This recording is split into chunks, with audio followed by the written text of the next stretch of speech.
et c'est avec Antoine Feneau. Bonjour Antoine. Bonjour. Ce soir, 2 infox qui ciblent les musulmans. Oui, effectivement, Raphaël. 2 infox dans 2 pays différents avec un but, pointer du doigt la soi-disant intolérance de l'islam et de la communauté musulmane. Premier exemple autour du Burkini, en France, évidemment. Autour de cette décision de la mairie de Grenoble, vous vous en souvenez, cette dernière a autorisé ce maillot de bain islamique dans les piscines de la ville, décision qui a provoqué une vive polémique en France. Certains en ont d'ailleurs profité pour propager des infox avec ce tweet, par exemple. Il a été retweeté plus de 1000 fois, notamment. Il montre une photo d'une pancarte. Cette dernière montre que, bien que le burkini est interdit donc à ce qui ressemble apparemment à une piscine. On voit que le texte est écrit à la fois en arabe et en français. Et le tweet, lui, juste au-dessus, il dit eh bien, pour vivre à l'européenne, on va bientôt s'expatrier au Maroc. On marche sur la tête, non au Burkini. D'ailleurs, vous voyez le nom de cet utilisateur, Bruno Attal. L'utilisateur, lui, ce n'est pas n'importe qui. Bruno Attal est en effet syndicaliste policier et il est candidat du parti d'extrême droite Reconquête, celui d'Éric Zemmour aux législatives dans le Rhône.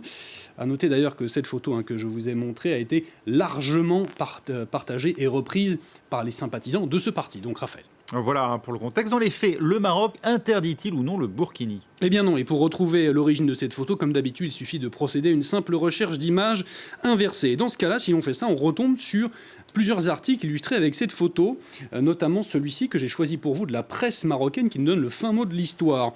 Plusieurs établissements privés marocains, c'était en 2014, ont décidé d'interdire ce vêtement de bain dans leur établissement. Le site Bladi ici nous explique l'origine de cette décision. Un hôtel d'El Hadidja avait pris cette décision d'interdire le burkini pour des raisons d'hygiène dans les piscines, décision qui avait fait polémique dans le royaume, et pourtant dans ce sillage, plusieurs autres établissements qui regroupent donc des piscines au Maroc avaient pris la même décision. Les dernières nouvelles d'Alsace relaient également la même photo, on la retrouve d'ailleurs sur un article, et avec un commentaire d'un lecteur assidu des dernières nouvelles d'Alsace qui affirme que cette photo a été prise dans le complexe aquatique d'Oaziria à Marrakech. Là encore, l'interdiction a été prise pour des raisons d'hygiène. Et si on retrouve, sur Google Maps, on retrouve effectivement que Oaziria, que l'on aperçoit derrière moi avec ces photos que j'ai choisies pour vous, se trouve bien autour de Marrakech. Et j'ai choisi donc une de ces photos de ce complexe. Et vous voyez, Raphaël, peut-être ici, si j'arrive à zoomer, voilà les panneaux verts que vous apercevez juste ici à l'entrée du portique de l'établissement. Eh bien, ce sont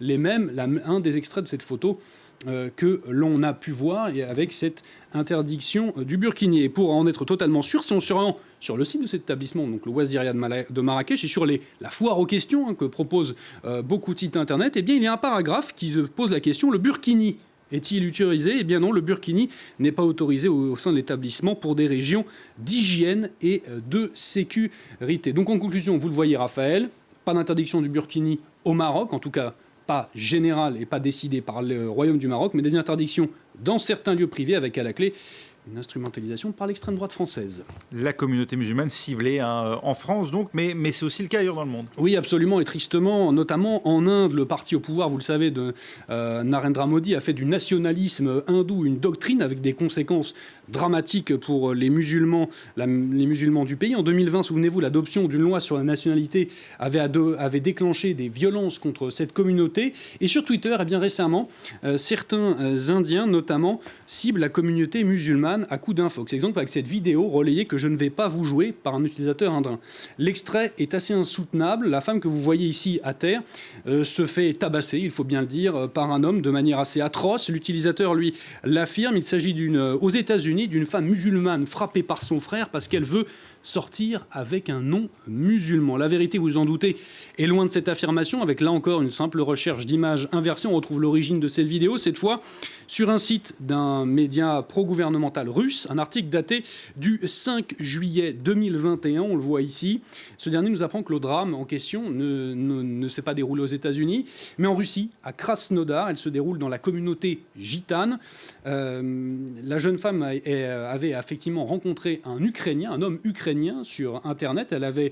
Ils avaient loué une relation amoureuse, elle a décidé de se marier avec lui, elle avait donc fui le domicile où elle habitait pour le rejoindre, elle a été rattrapée est ramenée de force chez elle par les membres de sa communauté. Elle s'est alors fait frapper par son frère, l'homme que l'on voit un peu plus loin dans la vidéo, que je ne vous ai pas montré. Des proches, pour la petite histoire, de la jeune femme ont rapporté les faits à la police russe, sans réaction malheureusement. Donc en résumé, Raphaël, vous le voyez, la femme n'est pas musulmane, c'est un drame sordide, instrumentalisé par un internaute indien pour jeter le discrédit sur les musulmans.